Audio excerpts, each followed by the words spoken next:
अन्य अतिथिगण, राजभाषा विभाग पावर सेक्टर उत्तरी क्षेत्र की ओर से मैं आप सभी का हार्दिक स्वागत करती हूँ, हार्दिक अभिनंदन। सर्वप्रथम हम लोग के लिए एक सौभाग्य की बात है कि पद्मश्री डॉक्टर श्री गोपाल दास नीरज जी ने हमारे बीच आने का हमारी प्रार्थना को स्वीकार किया, और साथ में मैं आभारी हूँ डॉक्टर शेरजंग गर्ग जी और प्रयोग जो हम करने जा रहे हैं, इसकी संकल्पना मेरे लिए कम से कम कल्पनातीत थी, मेरे लिए संभव नहीं थी। ये जो भी आयोजन होने जा रहा है, इसमें डॉक्टर गर्ग और ओझा जी का जो सहयोग मुझे मिला, उसके लिए मैं उनके प्रति हार्दिक आभार व्यक्त करती हूँ और उनका हार्दिक अभिनंदन। मैं क्षेत्र प्रमुख श्री M.K. पाठक जी से अनुरोध करूँगी कि वो पुष्पगुच्छ देकर श्री नीरज जी का अभिनंदन करें।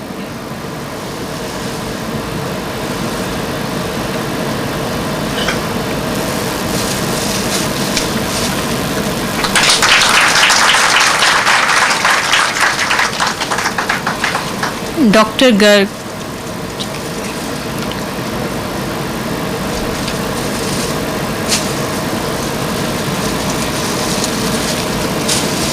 श्री सुधेंद्र ओझा,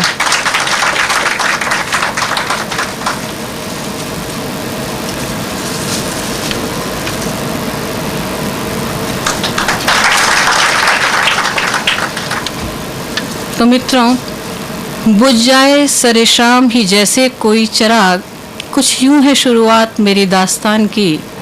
नीरज से बढ़ के और धनी कौन है यहाँ, उसके हृदय में पीर है सारे जहान की। और वहीं पे ढूंढना नीरज को तुम जहां वालों, जहां भी दर्द की बस्ती कोई नजर आए। लोकप्रिय नीरज जी किसी परिचय या पहचान की अपेक्षा नहीं रखते। उनके अनेक गीत आज भी लोगों की ज़बान पर हैं। नीरज जी एक ऐसा व्यक्तित्व जो सर से पांव तक स्वयं काव्यरस में डूबा है। लाखों दीवाने हैं उनके गीत, गज़ल, कविताएं एक अजीब सा एहसास जगाती हैं। हर एक में नया रंग व अंदाज है, प्यार की पुलक है, कहीं सांझ की घनी उदासी है। श्रद्धेय नीरज जी से रूभाव एक ऐसी खासियत है जो कम से कम लेखन की दुनिया में नहीं मिलती। तो मैं आमंत्रित करती हूँ मंच पर आदरणीय श्री नीरज जी को, डॉक्टर गर्ग जी को, श्री ओझा जी को। तो आइए चलते हैं गीतों के इस कारवां के साथ साथ रूबरू।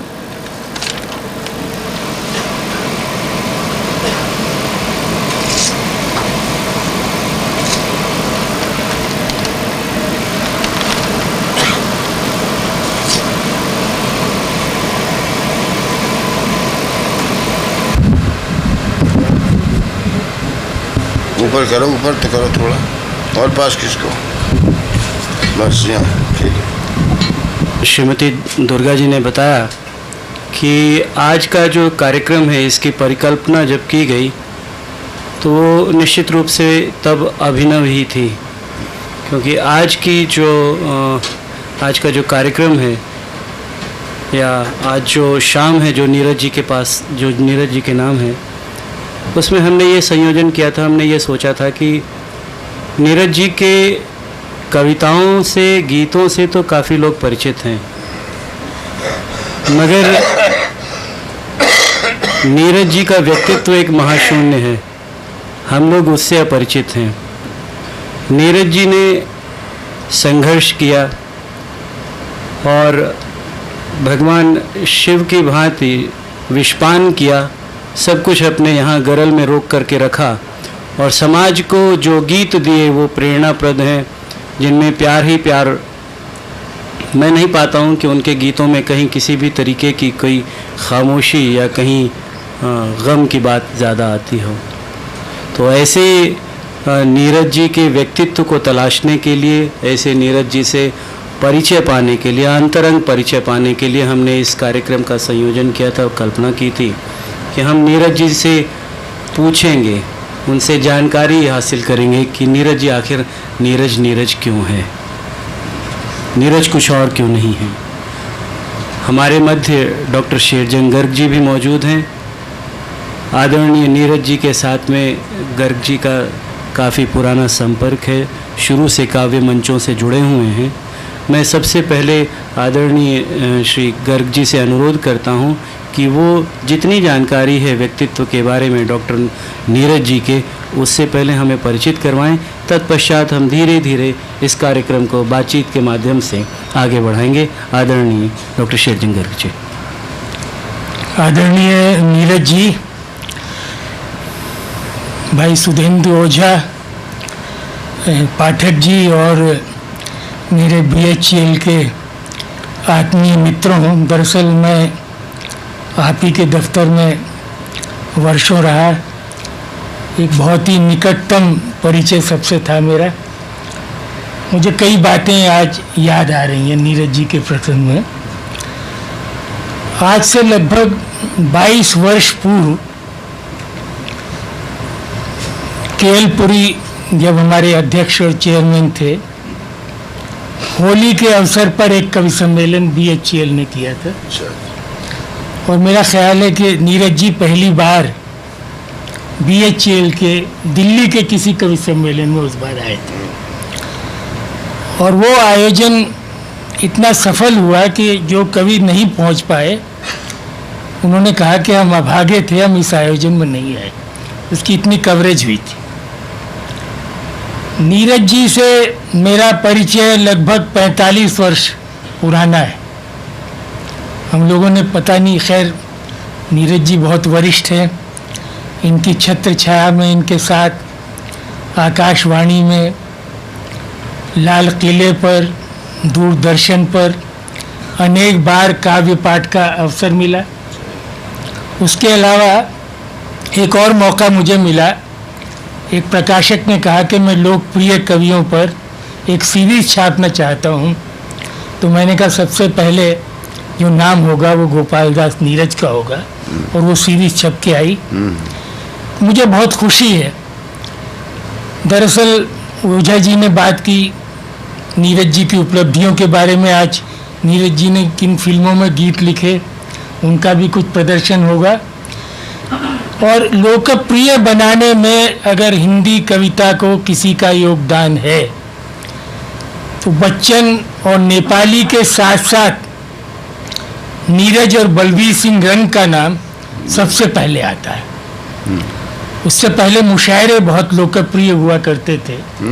तो नीरज जी ने जब लोकप्रियता अर्जित की और थोड़ा बहुत हम लोग भी साहित्य की दुनिया से जुड़े हुए थे, तो उर्दू के अनेक शायर मुझसे ये कहा करते थे, भाई शेरजंग जी हमें नीरज जी से मिलवा दो एक बार, कभी दिल्ली आए तो उनसे मिलने के मन। क्योंकि नीरज जी का जो जादू था वो कवि सम्मेलनों पे तो था ही, मुशायरों पर भी था। क्योंकि उनकी जो जुबान है, आम फहम भाषा, दिलों में घर कर जाने वाला अंदाज, तो वो अछूती चीज़ है, आज तक अछूता है।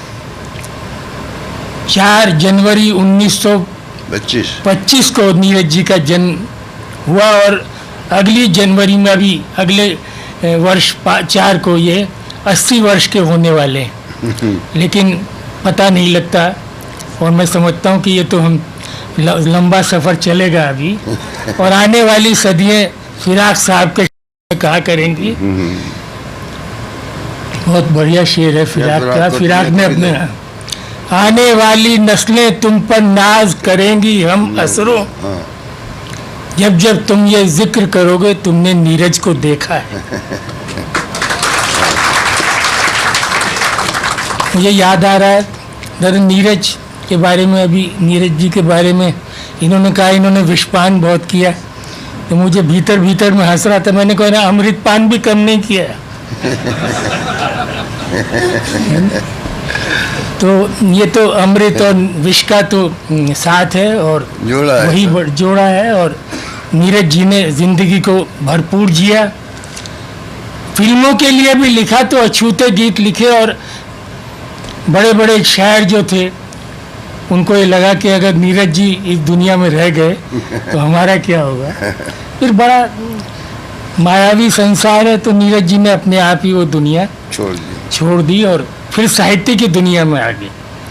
और नीरज जी ने इतने लोकप्रिय गीत लिखे फिल्मों के लिए, उसके बाद भी नीरज जी साहित्य में बाकायदा मौजूद हैं।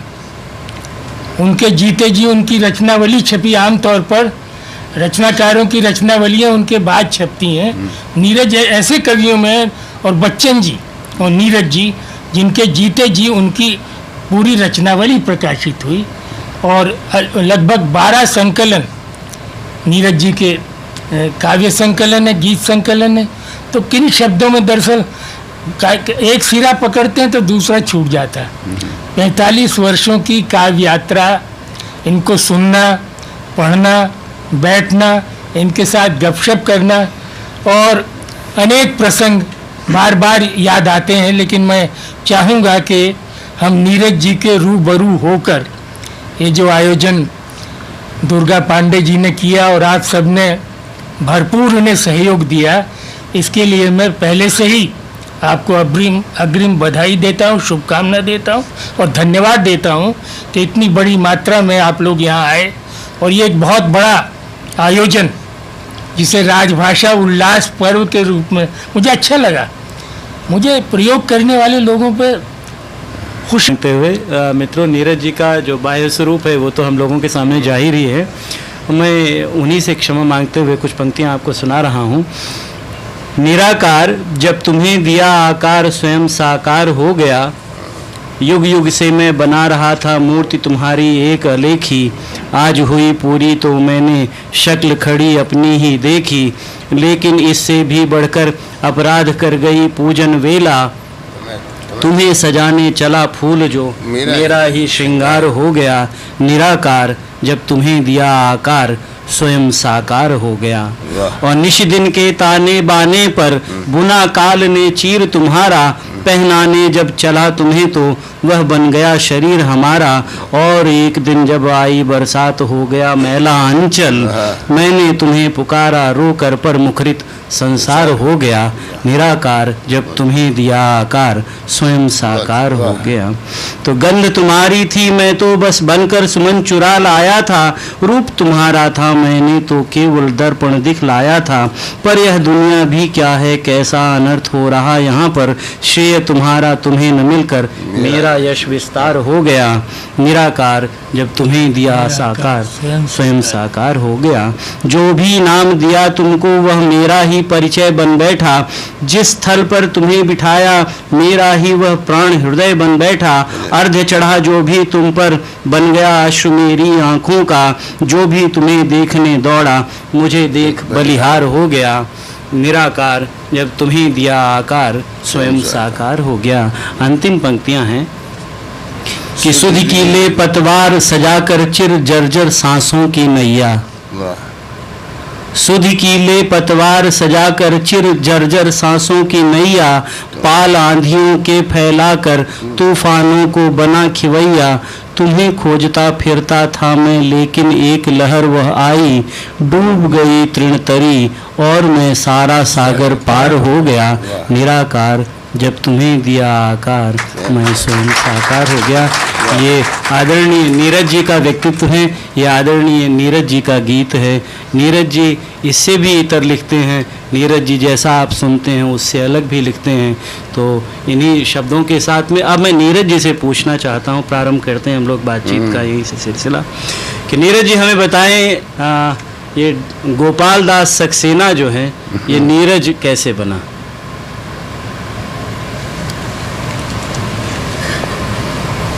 मित्रों, मैं बहुत बहुत आभारी हूँ आप सब लोगों का कि आपने ये रूबरू का कार्यक्रम आयोजित किया और मुझे सम्मान प्रदान किया। मैं चाहता हूँ इस प्रकार के कार्यक्रम और भी आयोजित होने चाहिए इस देश में। अभी ये कार्यक्रम हरियाणा में भी आयोजित हुआ था। ये हिंदी संस्थान वाले इसको आमना सामना कहते हैं, आमना सामने के नाम से आयोजित करते हैं। इससे क्या होता है कि कवि का पूरा परिचय आपको प्राप्त हो जाता है, वो कितना उथला है, कितना गहरा है, कितना उसने काव्य में काम किया है, कितना सृजन किया है, कितना निरर्थक लिखा है, इसका पता आपको चल जाता है। और आज आवश्यकता इसलिए बढ़ गई, कवि सम्मेलनों के माध्यम से आज कविता जहाँ पहुँच गई वो चुटकुलेबाजी बन गई, बहुत सस्ती हो गई। इस प्रकार के छोटे छोटे आयोजनों से फिर सही कविता की पहचान आपको हो सकती है।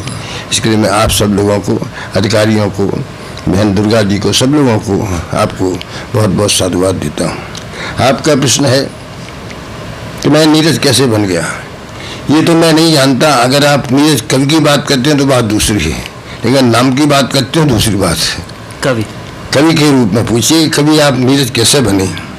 देखिए मेरे घर में कोई भी पढ़ा लिखा नहीं था। हमारे बाप मवेशी खाने में 6 रुपये के मुहर्रत थे, बिगड़े हुए रईस, न माँ पढ़ी न बाप पढ़े। हम लोग बचपन में पिता की मृत्यु हो गई थी, आवारा हो गए थे एक प्रकार से। मैं गोली चट्टी खेलता था, बीड़ी पीना शुरू किया 7 वर्ष की उम्र से भी पी रहा हूँ। मेरा छोटा भाई दंड बैठक करता था, भंग खाता था, जमुना में घूते लगाता था, पहलवानी करता था। ये सब लोग हमें इतना समझ रहे थे। हमारी माँ से कहा करते कि चारों बच्चे आपके बेकार हुए जा रहे हैं। तुम्हारी माँ को एक आस्था थी बड़ी सुंदर, वो होगा आज के ये मनुष्य के पास नहीं। वो बोले ठीक है हमारे सही, लेकिन एक एक बच्चा के टुकड़ा भी हमको देगा तो हमारा पेट भर जाएगा। ये हमारे 4 बच्चे 4 रत्न हैं, इनमें एक भी अगर बन गया तो हमारा जीवन कल्याण हो जाएगा। ये आस्था वो 39 वर्ष की उम्र में विधवा हो गई थी और 85 की उम्र में उनकी मृत्यु हुई। तो हमें शाम को बच्चों को छोटों को अपने पास लिटाल के भजन बहुत अच्छे गाती थी। संध्या को भजन गाती, बड़ी सुंदर आवाज़ थी उनकी, बड़ी मार्मिक आवाज़ थी और कहानियाँ सुनाती थी आध्यात्मिक। तो उन आध्यात्मिक कहानियों का प्रभाव पड़ा मेरे मन पर, साथ साथ उनकी आवाज़ मुझे मिल गई और उनकी आस्था मुझे प्राप्त हो गई। हमारे यहाँ कोई नहीं था, तो संभवतः मेरा थोड़ा आध्यात्मिक प्रकार का आदमी हूँ। मैं मानता हूँ मनुष्य का एक जन्म नहीं होता। बुद्ध को 705 जन्म लेने पड़े थे बुद्ध बनने के लिए। तो शायद मुझे कवि बनने के लिए 2-4 पिछले जन्मों का संस्कार ही उसे मुझे कवि बना दिया। इसलिए मैंने गीत लिखा, एक दोहा लिखा, आत्मा के सौंदर्य का शब्द रूप है काव्य। कवि बनना आसान नहीं है। हमारे कवि क्या क्या, कवि मनीषी प्रभु स्वयंभू। कवि जो है ब्रह्मा है, सृष्टा है, रचयिता है, क्रिएटर है, सीयर है। तो आसान बात तो नहीं है। तो कोई पिछले जन्म का संस्कार होता है, बुद्ध को बुद्ध बना दिया, इसलिए पिछले जन्म के किसी संस्कार ने मुझे कवि बनाया। उसको मैंने कहा आत्मा के सौंदर्य का शब्द रूप है काव्य, मानव होना भाग्य है, कवि होना सौभाग्य। तो मुझे सौभाग्य प्राप्त हुआ, शायद पिछले जन्म का संस्कार था। दूसरी चीज ये थी, और कोई प्रश्न आप? हाँ नहीं ऐसा नीरज जी ने बताया कि वो कैसे कवि बने। मुझे कुछ पंक्तियाँ याद आ रही हैं फिर नीरज जी की। गीत उन्मन है, गजल चुप है, रुबाई है दुखी। ऐसे माहौल में नीरज को बुलाया जाए। तो नीरज को बुलाया गया। मैं एक बात और कहूँगा नीरज जी, लगभग 50 वर्ष पूर्व आपकी एक गीत छपा था सरिता में, पंथ की कठिनाइयों से मान लूं मैं हार, ये संभव नहीं है। मैं बढ़ा जब रोकने दीवार सी दुनिया खड़ी थी, मैं हंसा तब भी बनी जब आंख सावन की झड़ी थी। मुस्कुराकर उस समय भी गीत में गाता रहा था, जबकि मेरे सामने खुद लाश ही मेरी पड़ी थी। आज है यदि देह लथपथ कंटकित मग, रक्तमय पग मैं बनूं जड़ धूल का आधार, ये संभव नहीं है। पंथ की कठिनाइयों से मान लूं मैं हार, ये संभव नहीं है। नीरज ने जब ये लिखा आज से 50 वर्ष पूर्व, तो मैं जानना चाहूँगा कि कौन कौन सी कठिनाइयाँ थी जो आपके रास्ते में आई और जिनके सामने नत होना आपने अस्वीकार कर दिया। तो जरा कृपया। देखिए 6 वर्ष का जब मैं था तब मेरे पिता की मृत्यु हो गई थी और हम लोग गरीब थे, बहुत ही गरीब थे। हमारी माँ मुझे पढ़ा नहीं सकती थी, तो मुझे अपनी बुआ के पास एटा पढ़ने के लिए भेज दिया गया। मैं वहाँ पढ़ा, मेरे छोटे भाई वहाँ पढ़ते रहे। छोटा भाई था 1 महीने का जब मेरे पिता की मृत्यु हुई थी। मैं 6 वर्ष का, मुझसे छोटा भाई 3 वर्ष का, मुझसे बड़े भाई 9 वर्ष के। हमारे 9 वर्ष के बड़े भाई तो पढ़ना लिखना सब छोड़ दिया, आवारागर्दी करने लगी। मैं पढ़ता था वहाँ और मेरे फूफा जी 5 रुपये महीना मेरी माँ को भेजते थे, उससे पूरे परिवार का गुजारा होता था। हाई स्कूल पास मैंने किया वहाँ से एटा से। First class and 16th position. और उस समय बिजली नहीं थी, लालटेन की रोशनी पढ़ा करता था, उस समय पंखे नहीं लगे थे। जब मैं वहाँ से पढ़ के आया तो बस फूफा जी मेरे कहा भाई अब तुम पढ़ लिख गए, अब मैं नहीं भेज पाऊँगा। मैं ठीक है, आपको सही है। तो मुझे क्या क्या करना पड़ा, कभी ट्यूशन की, कभी कोर्ट में बैठ कर टाइप किया जाके, कभी मेले में जाकर पान बीड़ी बेचा, कभी कुछ नहीं हुआ जमना डूब डूब के पैसे निकाले। इस प्रकार का मैंने संघर्ष किया। लेकिन ऐसा मैंने इसलिए किया, लोगों ने कहा तुम कास्ट के बच्चों को बीड़ी पान बेचोगे। मैंने इसमें क्या बुरी बात है, कोई चोरी थोड़ी कर रहा। श्रम को मैंने बहुत बड़ी चीज़ माना जीवन। कोई आदमी श्रम कर रहा है, झाड़ू लगा रहा है, गलत काम क्या कर रहा है, क्यों ना? श्रम का महत्व इस देश ने समझा नहीं। हमारे श्रम को जातियों जोड़ दिया गया है कि झाड़ू तो वही लगा, हम कैसे लगा सकते हैं। लेकिन मैंने श्रम को ही, मैं तो श्रम को मैं पूजा के समान मानता हूँ। इसलिए मैंने कोई गलत काम नहीं किया। मैंने पान बीड़ी बेची, जमनामदे को पैसे लगाए, मजदूरी भी की, टाइपिस्टी भी की, इक्का भी चलाया, रिक्शा भी चलाया। तो इसका मतलब क्या था, मेहनत तो की था। और वो मेहनत ही एक दिन, अब फर्स्ट क्लास तो मेरा आ गया था, स्कॉलरशिप भी मिला था मुझे, लेकिन मुझे अपने भाइयों को पढ़ाना था, इससे मैंने पढ़ना अपना बंद किया। 4 नवंबर 1942 को मुझे दिल्ली में सप्लाई डिपार्टमेंट में टाइपिस्ट की जगह मिली। उसमें भी 67 महीने मिला करते थे। उस 37-32 में माँ की भेज देता था, 4 रुपये जाफरी का किराया देते था, जो जाफरी पहले बनी होती थी क्वार्टर्स में। 5 55 प्लेस पर रहता था मैं, और मेरा खाना एक वक्त का हो पाता था उससे। तो मैं क्या करता था कि 2 बजे खाना खाता था पूरी, जिससे कि दोनों वक्त का खाना हो जाए। और वो शाहजहाँ रोड पर दफ्तर था, तो रोज 5 55 प्लेस से रोज पैदल आना जाना मेरा रहता था। 1944 में उसी समय क्या हुआ कि एक अखबार में खबर निकली कि साहब एक आर कुमार सभा कवि सम्मेलन पहाड़गंज में होने वाला है। तो मैं रात को भटकते भटकते पहुंच गया वहाँ। मैंने पूछा इसका संयोजक कौन है। शेष जी संयोजक थे, शंभुनाथ शेष।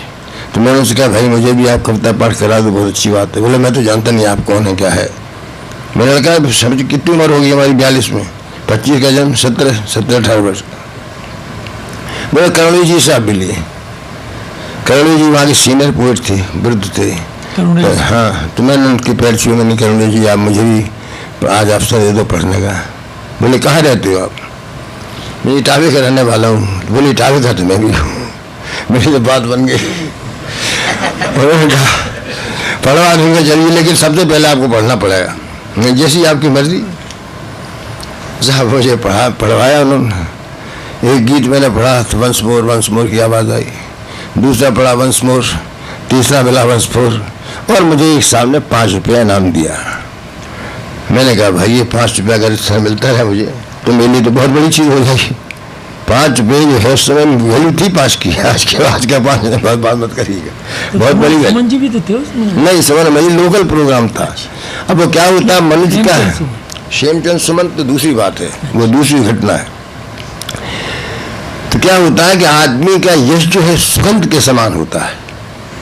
फूल तो झड़ जाता है लेकिन खुशबू चारों तरफ फैल जाती। फूल कांटों में बिथा ही झड़ गया, घूम आई गंध पर संसार में। इसी प्रकार से मनुष्य का यश होता है। तो मैंने पढ़ा, सारी दिल्ली में शोर होगा कि लड़का कहीं से आया नया, ये तो बहुत बढ़िया पढ़ता है भाई।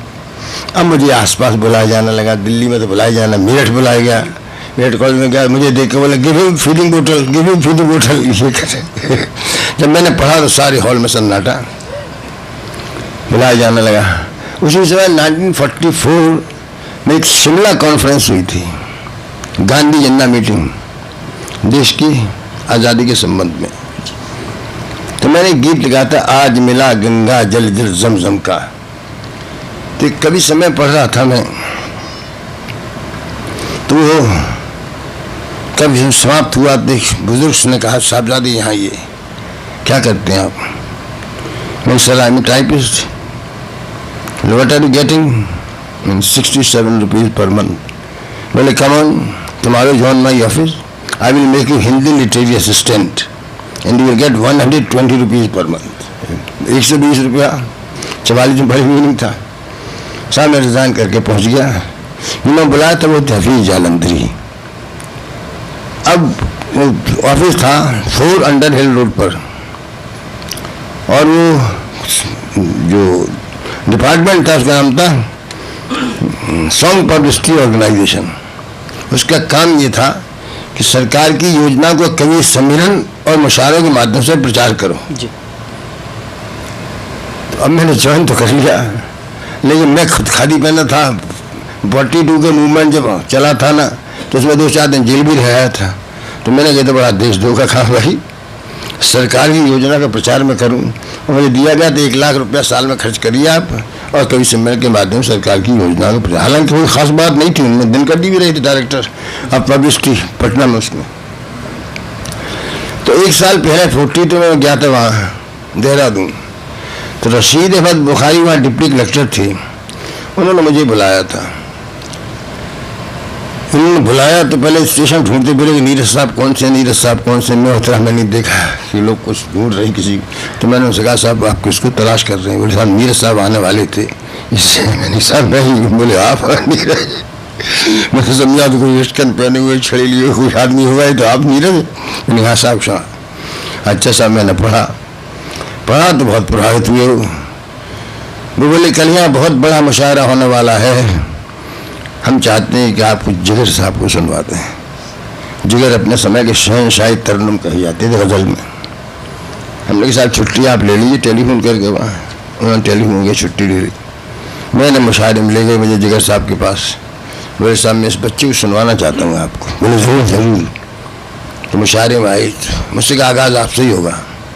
जिगर साहब आके पीछे बैठ गए ऐसे, और मेरे पीठ पर हाथ तक के बोला पढ़ो बेटा पढ़ो। मैंने एक गीत पढ़ा, बोले और पढ़ो, एक दूसरा पढ़ा, बोले और पढ़िए आप। 3 पढ़े, उसके बाद माइक पे आके बोले उम्र दराज हो इस बच्चे की, ऐसा पढ़ता है जैसे नगमा गूंजता है। ये उसकी बच्चे जिगर साहब की शहीद थी। अब 1943 में घटना घटी। 1944 में मैं वहाँ कवि सम्मेलन सरकारी करने गया देहरादून। तो मैं उसके पहले 1943 में कलकत्ता गया था जब अकाल पड़ रहा था बहुत भयानक। वहाँ मैंने आदमी की जो शक्ल देखी थी, द्रवित हो गया था। कुत्तों से लड़ रहा था आदमी जूठन के लिए, हड्डियों के ढांचे कुत्तों से लड़ रहे जूठन के लिए। तो फिर मैंने कविता लिखी थी, मैं विद्रोही हूँ जग में विद्रोह कराने आया हूँ, क्रांति का सरोज सुनहरा। बड़ी लोकप्रिय कविता हुई थी वो। तो वही मैंने कवि सम्मेलन पढ़ी वहाँ। अपने मित्रों से कह दिया फाइल के लिए कुछ लिख के दे देना, लेकिन पढ़ना तुम्हारी जो मर्जी हो। तो जब कवि सम्मेलन समाप्त हो गया, रशीद अहमद ने बुलाया है बुखारी साहब ने। बोले बेटे पहले तो मैं ही बंद कर देता तुम्हें, लेकिन अब तुम दिल्ली मत जाना, कि उस CID ने रिपोर्ट कर दी है कि तुम सरकार के पैसे सरकार के खिलाफ प्रचार कर रहे हो। तो मैं रहता तो उसमें शादरी में, तो मैं शादी में सीधा कानपुर भाग गया। वहाँ से कानपुर भाग गया। तो कानपुर जिनके मैंने ट्यूशन की थी टावे में, उनके बड़े भाई थे फरहत कानपुरी, वो अच्छे वकील थे। उनके पास गए, दादा ऐसे ही बात बोले चिंता भाई यहाँ रहो तुम, कोई नहीं। अब उनका ये था, शायर थे बड़े, उनका शाम को दस्तरख्वान लगता था। IGP आ रहे हैं, SP भी आ रहे हैं, कल ये सब लोग शाम को दस्तरख्वान जमता है। बोलते पढ़ रहा, कोई चिंता की बात नहीं। साहब वहाँ रहा। 2-3 महीने बाद मैंने जब माँ के लिए कहाँ से पैसा भेजूँ, बोले चिंता मत करो तुम, मैं 50वें महीने में भेजूँगा। वो 50वें महीने मेरी माँ को भेजते रहते। बोले जब तुम्हें नौकरी लग जाए तब देते हैं ना। 1 महीने रहा, फिर बोले शेड्यूल से उनके साड़ू आए थे शिव प्रसाद निगम, वो कत्थे के व्यापारी थे, और वहाँ आए और सुना, बोले शौकीन थे। बोले यार चलो हमारे शेड्यूल चलते हैं। तो शेड्यूल हमको लेके, शेड्यूल जो रीवा के वो अमरकंटक के उसमें है। तो उनका काम क्या था कि दस्तरख्वानों का अलग था, बैठक खाना अलग, घर खाना अलग था। वो घर जाते नहीं थे, वहीं रहते थे, शराब पीना और अपना मीट वीट पकाना खाना और बंदूकें साफ करना। बोले चलो शिकार में चलते हैं। तो साहब 2 महीने में उनके साथ शिकार में जंगलों में रहा, और उन्हीं के साथ रह कर के वो आदिवासियों जो महुआ बनाया करती थी वो पीना शुरू किया। दिन में तो पनपियाई भी खेलते थे शिकार, और रात में मशान में बैठ जाया करते थे, सोते थे बंदूकें लगा के। अगर आपने जंगल में कभी शेर को देखा हो तो आप देखते रह जाए कि जंगल में शेर की क्या हालत, क्या होता है शंकर, और पिंजरे का शेर क्या होता है। मचान पर हम लोग बैठते थे, और ये शिकार का नियम ये होता है कि आप सफ़ेद कपड़े नहीं पहन सकते, आप बीड़ी सिगरेट भी नहीं पी सकते, क्योंकि रात में जो बीड़ी सिगरेट की खुशबू होती है वो सारे जंगल में फैल जाती है, जानवर भाग जाया करता है। तो 4 लोग थे, एक मचान पर 2, हम और शिव प्रसाद, एक दूसरे मचान पर। तो एक रात शेर दहाड़ा और करीब 5 किलोमीटर दूर होगा वो, तो जो उसने दहाड़ा तो सारे जंगल में शोर होगा, कोई इधर भाग रहा, कोई इधर भाग रहा, कोई नौकरी भाग रही है, बंदर के बच्चे चीख चीख नीचे गिर रहे हैं। ये शेर का आतंक होता है। खैर उसके बाद वहाँ आया, लौट करके आया, तो मुझे डीएवी कॉलेज के जो प्रेसिडेंट थे बाबू वीरेंद्र स्वरूप, अपने समय के बहुत बड़े वकील थे वहाँ, तो उनके यहाँ मुझे पार्ट टाइम जॉब 50 रुपये का मिल गया। अब मैंने उनसे एक बात सीखी, बूढ़े आदमी थे लेकिन 2 बजे तक काम करते थे साहब, और एक मुझसे टाइप करा ड्राफ्ट, फिर पढ़ा, फिर करेक्शन की, फिर मैंने दूसरा टाइप किया, फिर देखा, फिर करेक्शन। हम नहीं बाबू जी बार बार क्या कर रहे हैं आप? बोले बदतमीज, तुम नहीं जानते लैंग्वेज क्या होती है, लीगल लैंग्वेज तुम नहीं जानते, एक शब्द भी इधर उधर गलत हो गया मामला। और वो साहब 2 बजे तक बूढ़ा आदमी, एक रुमाल रखा रहता, पान टपकता रहता, पहुँचते रहते 2, 4, 10, 5 रुमाल उनके। तो मैंने देखा कि इतना आदमी, बूढ़ा आदमी, लड़कों के सो रहे हैं, उनके लड़के पास बैठे हैं, होंग रहे हैं। बोले शर्म नहीं आ रही तुमको, मैं बूढ़ा बाप काम कर रहा हूँ, तुम लोग सो रहे। यानी एक आदमी पुरुषार्थ पराक्रम के बल से कहाँ पहुँच सकता है। अपने समय के बहुत बड़े वकील थे, डॉक्टर के.एन. कार्डी थे, डॉक्टर के.एन. कार्डी बहुत बड़े वकील थे। उन्होंने अपने लड़के को उनके पास ट्रेनिंग के लिए भेजा कि ड्राफ्टिंग कैसे किया जाता। अब वो वहाँ पर कानपुर में रहा, मैं एक लड़की से मेरा संपर्क हुआ, तो उसने कहा तुम कैसे हो, पढ़े, हाई स्कूल तुमने पास किया, छोड़ दिया पढ़ना, पढ़ो तुम, इंटरमीडिएट तो करो। मैंने की शर्त यह है कि तुम भी इंटरमीडिएट करो तो मेरे साथ। तो मैंने इंटरमीडिएट किया और उसमें मेरा फर्स्ट क्लास आया 1949 में। अब बीए की बात आई। अब देखिए नेचर कहाँ सहायता करती थी, कहाँ कौन सा काम है, समझने की बात है ये। हम समझता हूँ बहुत ज़्यादा बोल गया हूँ, लेकिन फिर भी बता रहा हूँ, आप पूरी कहानी सुनाऊँ तो अच्छा ही है। कि मैंने 50 रुपये की नौकरी की थी डीएवी कॉलेज के मैनेजमेंट में, और बीए प्राइवेट में होता था पहले। सब प्रोफेसर से मेरा परिचय हो गया था और लोकप्रिय हो गया था कवि के रूप में मैं। तो मैंने सबसे कहा साहब मैं आ तो नहीं सकता हूँ लेकिन पढ़ना चाहता हूँ। बोले अटेंडेंस हम दे देंगे, लेकिन एक व्यक्ति है त्रिवेदी जी, वो आपको अटेंडेंस नहीं देंगे, याद रखना। मैंने ठीक है, किसी तरह बात करेंगे। मैंने सब्जेक्ट ली Hindi literature, English literature, economics, और मैं उसमें 2 नौकरियाँ कर रहा था। 9 to 5 वर्ल्ड कप ब्रदर्स में एस स्टेनोग्राफर, और एक 6 to 5 की पार्ट टाइम जॉब। लेकिन वो जो त्रिवेदी जी का क्लास था वो 1:30 बजे शुरू होता जब मेरा लंच होता था। तो बस वो लंच के समय साइकिल लिए भागा और जो गोपाल दास सक्सेना, यस सर, और गायब। कहाँ नेचर सहायता कर रही है। वो 50 रुपये की नौकरी कहाँ काम आई, देखिए 50 रुपये की नौकरी कहाँ काम आई कि सारे परिचय हो गया। And I got first class and 4th position Agra university. अब को और कहानी लंबी हो जाएगी आपको, चलो बोलो आप आगे बता दें। नीरज जी, मुझे जानकारी है कि आपने 1955 में कारवां गुजर गया लिखा था। तो मेरे ख्याल से उस समय आपकी उम्र, जैसा आपने बताया 4 जनवरी 1925 में आप पैदा हुए, तब आप 30 वर्ष के रहे होंगे। 1955 में लिखा। तो 55 में लिखा तो 30 वर्ष हुए। तो इतनी जल्दी आपका कारवां कैसे गुजर गया? ये कारवां मेरा नहीं गुजरा, ये सबका एक बार गुजर जाता है। इसका मतलब क्या था, क्यों लोकप्रिय हुआ? कारवां गुजर गया होगा देखते रहे, ये पंक्ति सारे विश्व में पॉपुलर है। मैं अमेरिका गया तब मेरा परिचय इसी से कराया गया, ऑस्ट्रेलिया गया तब इसी परिचय हुआ, लंदन गया इसी से परिचय हुआ, जहाँ भी गया मैं। अधूरा है जब तक आप नहीं, मैं सुना दूंगा। इससे क्या है कि हर आदमी सपने बनाता है जीवन में, क्यों साहब, कुछ ना कुछ सपना देखता है। बहुत कम सौभाग्यशाली लोग ऐसे होते हैं कि सारे सपने पूरे हो जाएं। कुछ ना कुछ सपने अवश्य टूट जाते हैं।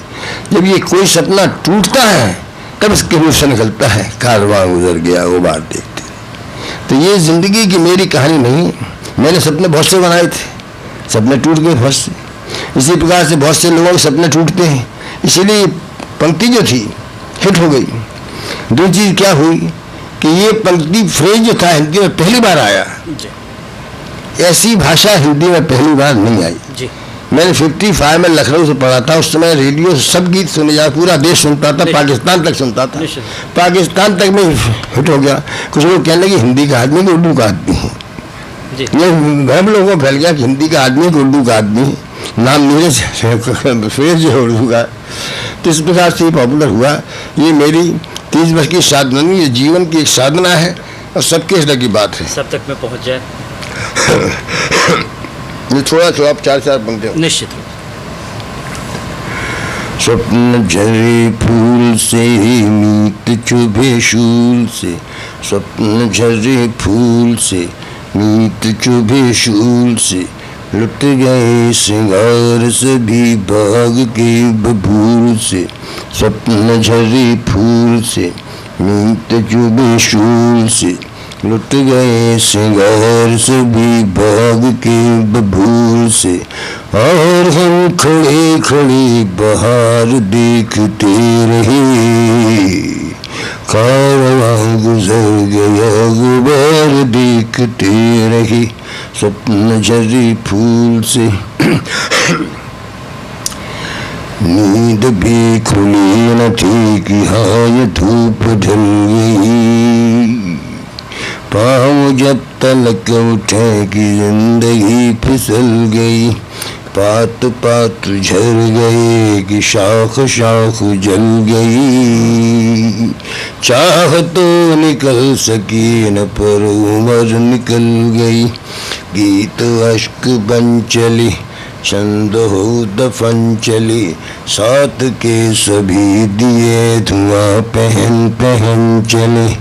और हम झुके झुके मोड़ पर रुके रुके, उम्र के चढ़ाव का उतार देखते रहे, कारवां गुजर गया गुबार देखते रहे।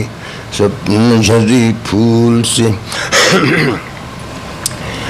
क्या शबाब था कि फूल फूल प्यार कर उठा, क्या शबाब था कि फूल फूल प्यार कर उठा, क्या स्वरूप था कि देख आईना सिहर उठा। इस तरफ जमीन और आसमां उधर उठा, थाम कर जिगर उठा कि जो मिला नजर।